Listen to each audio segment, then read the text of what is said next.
पहले टेस्ट में team India की हुई बुरी तरह हार, अपने ही घर में हो गई चारों खाने चित। पंत की कप्तानी ने कर दिया खुश, पर उनके दांव का फायदा अफ्रीका को हो गया। पंत की चालाकी उनकी ही टीम पर पड़ गई भारी, अपने ही घर में हो गए ढेर। कोलकाता टेस्ट में साउथ अफ्रीका ने भारत को 30 रन से मात दी। भारत को इस मैच में हार जरूर मिली, लेकिन शुभमन गिल के इंजर्ड होने पर ऋषभ पंत ने अपनी कप्तानी से सबको प्रभावित किया। अफ्रीकी टीम ने दूसरे दिन के आखिर तक केवल 63 रनों की लीड ले ली थी। लग रहा था कि भारत जल्दी अफ्रीका की पारी को समेट देगा, लेकिन ऐसा नहीं हुआ। अफ्रीका की ओर से एक सदी हुई साझेदारी नजर आई। कप्तानी कर रहे ऋषभ पंत कुछ देर परेशान हुए, लेकिन फिर ऐसा दांव खेला कि अफ्रीका हैरान रह गया। तीसरे दिन जब साउथ अफ्रीका बल्लेबाजी करने उतरा तो कप्तान टेम्बा बाउमा और कार्विन बॉश बल्लेबाजी कर रहे थे। दूसरे दिन स्पिनर्स का असर देखते हुए पंत ने तीसरे दिन में स्पिनर से शुरुआत कराई। एक ओर से अक्षर पटेल और दूसरी ओर से रविंद्र जडेजा।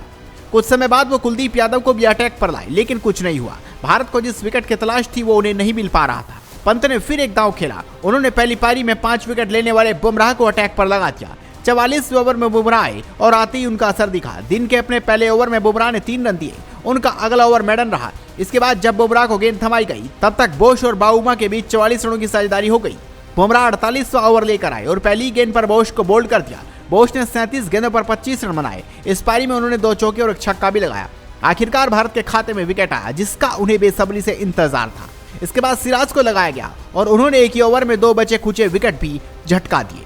54वें ओवर की तीसरी गेंद पर उन्होंने हार्मर को बोल्ड किया। वहीं आखिरी गेंद पर केशव महाराज को पवेलियन भेजा। पेसर्स ने तीनों आखिरी विकेट लिए और साउथ अफ्रीका 153 रनों पर सिमट गई। कप्तान बाउमा 55 रन बनाकर नाबाद रहे। इसके साथ ही भारत को 124 रनों का लक्ष्य मिला।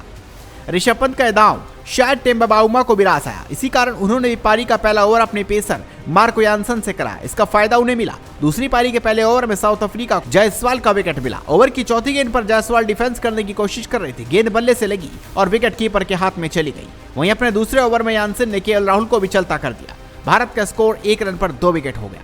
आप इस खबर पर अपनी राय दीजिए, इस खबर को शेयर कीजिए और जुड़े रहिए क्रिकेट क्लब के साथ।